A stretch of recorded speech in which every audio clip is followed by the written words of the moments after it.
Hello दोस्तों। Trading में सबसे बड़ी गलती जो मैक्सिमम लोग करते हैं वह सिर्फ एक इंडिकेटर या सिग्नल को देखकर ट्रेड करना है। लेकिन सच यह है कि मार्केट हमेशा एक ही क्लूज नहीं देता। अगर आप चाहते हैं कि आपकी एक्यूरेसी बढ़े और लॉसेस कम हो तो आपको मार्केट के अलग अलग टूल्स को एक साथ कनेक्ट करके देखना होगा। और इसी प्रोसेस को कहा जाता है कॉन्फ्लुएंस इन द मार्केट या convergence in the market. Hi, I am Kumar Vishal. I am a stock market educator, BTech in computer science. I have also worked as a government employee in Ministry of Consumer Affairs. In this video, I'll explain one of the most powerful trading concept that is confluence in the market, or you may say convergence in the market. दोस्तों, Confluence का simple मतलब है एक ही जगह पर कई signals का मिलना।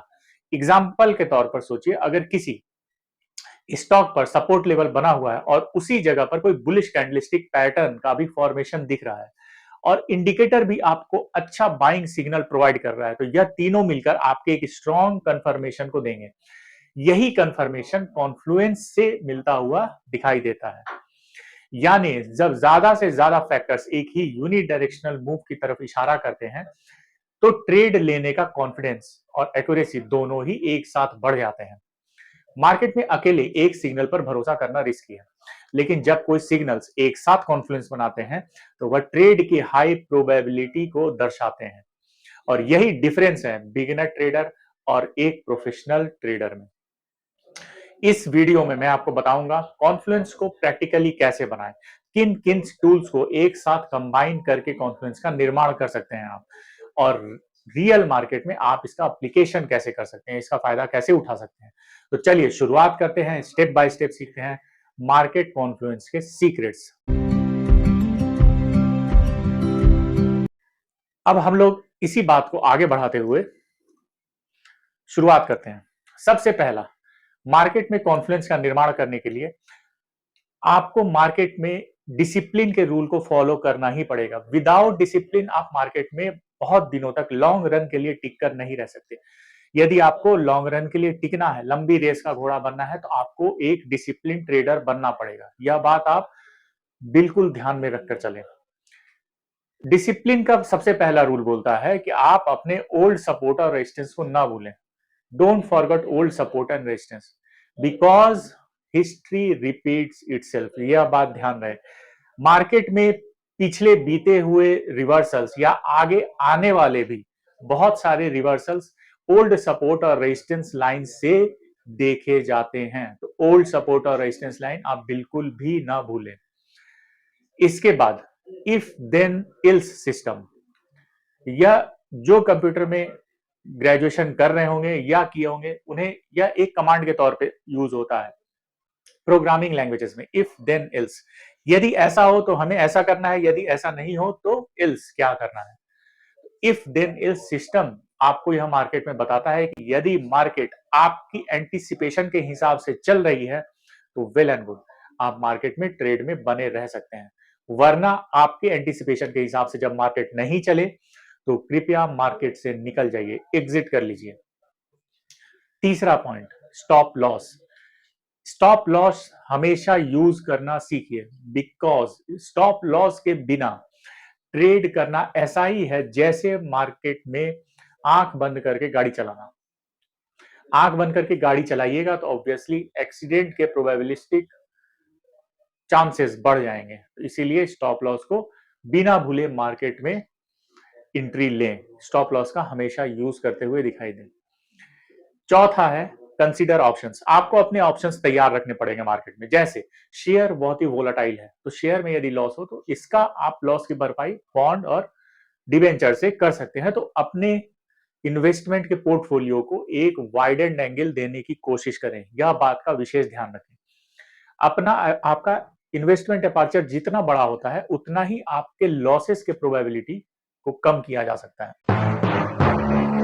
अगला पॉइंट है इंट्राडे टेक्निकल्स। चाहे आप कितने भी अच्छे ट्रेडर हो, चाहे किसी प्रकार के ट्रेडर हो, स्विंग ट्रेडर हो, पोजिशनल ट्रेडर हो, ध्यान रहे इंट्राडे में टेक्निकल एनालिसिस बहुत ही आवश्यक साबित होता है। यदि आप डे ट्रेडर नहीं है फिर भी आपको इंट्राडे में एनालिसिस मार्केट के करेंट मूड को पहचानने में बहुत अच्छा साबित होता है। और इसमें मार्केट का करेंट मूड आपका आपके ट्रेडिंग प्रोबेबिलिटी में नंबर ऐड करता हुआ भी दिखाई देता है। अगला पॉइंट है trade according to market environment. हमेशा मार्केट के इन्वायरमेंट मतलब मूड को ध्यान में रखा जाए। Change your trading style according to market condition.